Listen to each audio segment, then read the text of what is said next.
ever go out into the forest thinking you're just going to escape the noise of the world? That's what we wanted.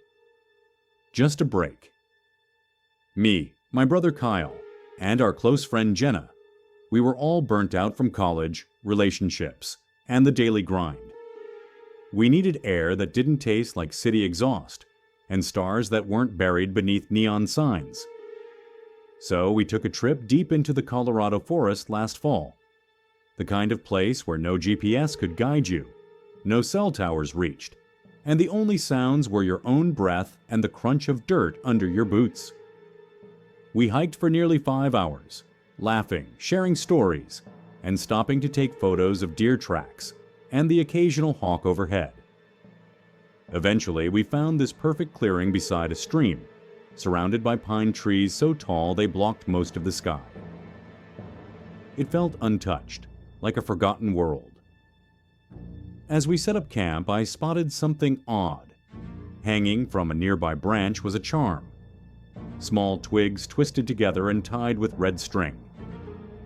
It spun slightly in the breeze, clicking softly against the bark. I assumed it was an old trail marker, or maybe even some wilderness art project. But Jenna just stood there, staring at it, her face pale. "Feels like someone's watching," she whispered. I laughed, but her words clung to me like the forest mist. I should have listened. That first night, everything seemed fine, until it didn't. The wind died. The forest, once alive with chirps and rustles, fell into unnatural silence. You don't realize how loud silence can be until you hear it in the wild. And then we heard it. A soft, clear whistle. 4 notes. Distinct. Strange. Off. It echoed through the trees. We paused, waiting for it to repeat. It did. Same 4 notes, same rhythm. I figured it was a bird or someone playing a flute. But we were alone. That's what the ranger back at the outpost had said. Completely alone. Our phones had no signal. Our GPS had frozen halfway through the hike. There was no one else out here. Kyle stepped outside the tent, flashlight in hand. "Probably just the wind," he said, but his voice lacked conviction. The beam scanned the woods. Nothing but endless trunks and branches. The next day, we hiked deeper in. Jenna wanted to get a better view from a nearby ridge, but the whistling came again. Always faint, always 4 notes. No matter where we moved, it stayed the same distance, like it wasn't tied to a location, but to us. That night, the sound started earlier. It didn't just echo, it circled, a slow orbit around our tent. 4 notes. Silence. 4 notes again. Over and over. No footsteps. No rustling leaves. Just that sound. We didn't sleep. By the 3rd day, something in us had changed. The jokes stopped. The fire didn't feel warm anymore. Jenna began waking in the middle of the night, gasping like she'd been holding her breath. Kyle barely spoke. I started seeing shadows in places they didn't belong. Jenna grew obsessed with the charm. She sketched it over and over. Sometimes adding runes or symbols she said just came to her. At one point I caught her hanging red string on nearby trees. She didn't even remember doing it. Then we met the ranger. Old guy, worn boots, face like a weathered map. He was checking trail markers when we found him. Told him about the whistling. He froze mid-step. "You heard it?" he asked, his voice almost a whisper. We nodded. He glanced at each of us slowly, then said, "If it follows you, you leave. You don't wait for it to come closer." "What is it?" Jenna asked. "Some things ain't meant to be known," he said, turning away. Later I found a weak Wi-Fi signal near the ranger's outpost. I searched for anything similar and found a decade-old blog. A hiker detailed the exact same phenomenon. The whistle, the red string, the bare footprints. He and his partner disappeared shortly after. The last post ended with, "It's not the sound you should fear, it's the silence that comes after." We should have packed up, but we didn't. That night, everything went wrong. The forest was too quiet. Even the insects were silent. The usual rhythm of the woods, gone. Even the campfire burned lower than usual, despite the dry kindling. Then came the footsteps, slow, deliberate, crunching dead leaves, not animal, not hurried, human. Kyle grabbed the flashlight again, but his hands were shaking. "Who's out there?" he shouted. Nothing. Then the whistle, right outside the tent. It was louder, not distant like before, as if whatever it was stood just a few feet away. The sound was sharp, almost vibrating through the nylon walls. Jenna whimpered and clung to me. Her fingers were ice cold. I could feel my pulse in my ears. Kyle unzipped the tent and thrust the flashlight outside. Nothing, no sound, no wind, but the temperature had plummeted. And then we saw it. Footprints, bare, human, pressed into the thin frost coating the leaves. They circled the tent, some going clockwise, some counterclockwise. 2 sets, one leading in, one leading out. But we never heard them come or go. After we got back home, we avoided each other. It was like some unspoken agreement. Pretend it never happened. Go on with life. But I couldn't. The whistling haunted my dreams. I dove into research. Every library, blog, archive I could find. I eventually stumbled across a century-old town record about a lost logging camp. Dozens of men gone missing in that very forest in 1892. All that was left? Empty tents, half-eaten food, and bare footprints in the frost. The list of names had faded with time, but one stood out. Thomas Keller, my great-great-grandfather. He'd headed west, disappeared without a trace. Family legends said he was swallowed by the mountains, but no one ever knew the truth, until now. Was I somehow connected to this thing? Had I led us there unknowingly, retracing his steps? Was it waiting for me all along? 3 weeks after we got back, Jenna vanished. No break-in, no struggle. Her car parked, her wallet untouched, her phone locked with messages from Kyle and me. Her journal lay on the kitchen table, open to a page filled with drawings of the charm. On the final page, 4 musical notes, drawn again and again until the ink bled through. Police found no leads. I've tried to move on, but some nights, when the world gets too quiet, I hear it, that whistle, faint, 4 notes, always the same, never closer, never fading.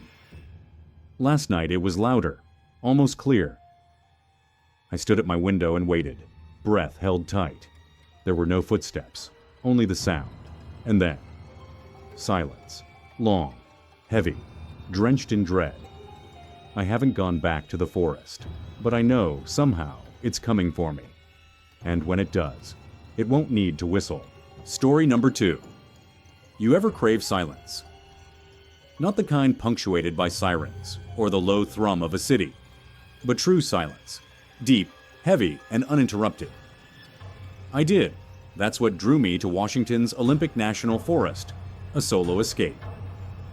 Just me, a tent, and the kind of quiet that presses in on your ears. I arrived just before dusk, my boots crunching softly against the pine needles. The sky melted into orange behind the thick evergreen canopy, and the scent of moss and damp bark welcomed me.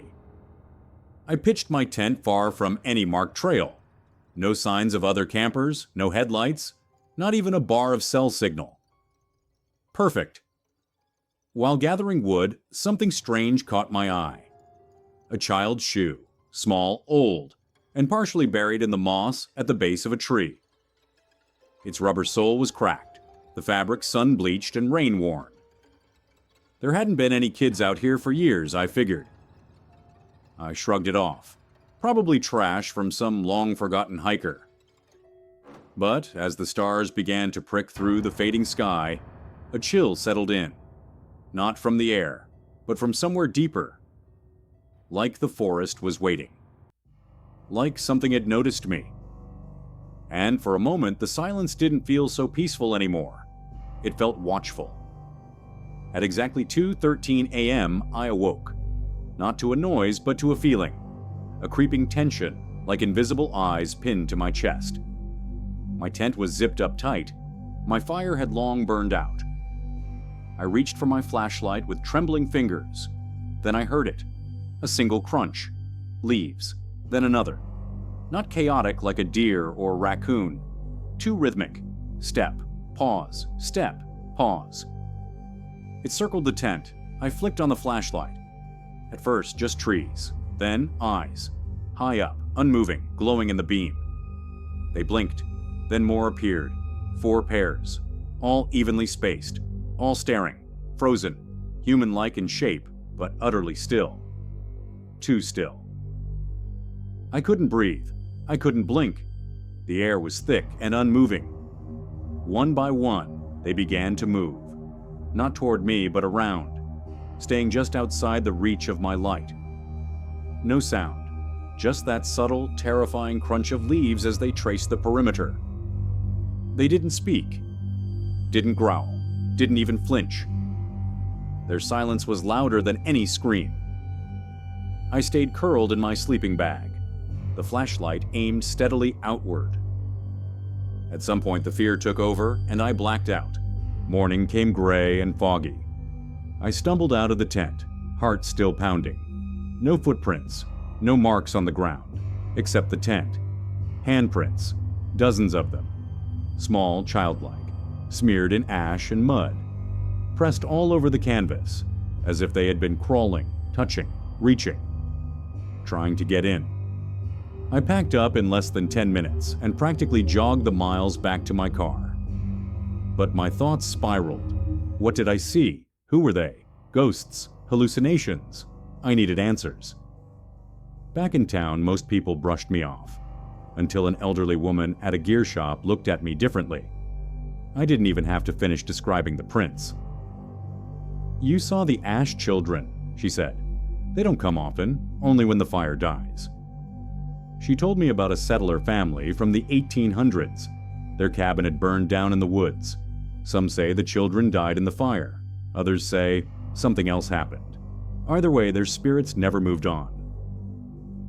"They're cold," she whispered, "and they're always looking for warmth." Her words haunted me. I couldn't let it go. I scoured local archives, found the old coroner's note from 1894. No remains found, just ash, as if they never existed.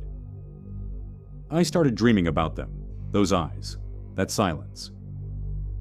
2 weeks later, I returned. I told myself it was for proof, for closure. Deep down, I needed to know it was real. I set up camp at the same spot, same gear, same routine. Except this time, I didn't light the fire. I wanted them to come. At 2:03 a.m., the air shifted. The warmth drained away in an instant. My breath became visible in the dark. And then, the sound. Slow crunches. First one, then more. This time, a figure stepped into the light. A child, barefoot, covered in ash. Its eyes weren't just black. They were hollow, like looking into a void. Its hand reached out toward the tent fabric, stopping just short. Behind it, others emerged, dozens, surrounding me, watching, their skin pale, their hair matted with soot. They didn't move closer. They didn't need to. The air became heavier, like I was underwater. I could feel them, not just outside, but inside me, in my breath, in my thoughts. I didn't move. I couldn't. They stayed until the first rays of sunlight pierced through the fog. Then they melted away, leaving only the scent of smoke and the faint outline of their hands. I returned home, but they didn't let me go. I'd wake up sweating, windows wide open despite locking them. And always, those handprints, on mirrors, on walls, on the inside of my car windshield. Then one day, an envelope, no return address. Inside, an old photograph, a family standing in front of a cabin, a man, woman, 3 kids. Behind them, the same forest clearing, but it was the man that froze me. He looked just like me. I called my mother, pressed her about our family roots. She went quiet, then said, "We came from Washington generations ago. But we never speak of that side. Too much tragedy." Something twisted inside me. What if I didn't stumble into their story? What if it was always mine? What if I didn't awaken them, but returned to them? I changed cities, burned everything connected to the trip, but nothing helped. I began waking with soot on my skin. Breathing became harder each night. Then last night I woke up to a sound. Not outside, inside my room. Leaves crunching. I flipped on the light. Around my bed, covering the floor, walls, ceiling. Handprints, hundreds. And on my chest, a small blackened handprint, still warm. Before the bulb popped and the room plunged into darkness, I heard it again. That whisper. Warm. Again. I don't know how much longer I have, but I know this. They never left the forest, and I never left them.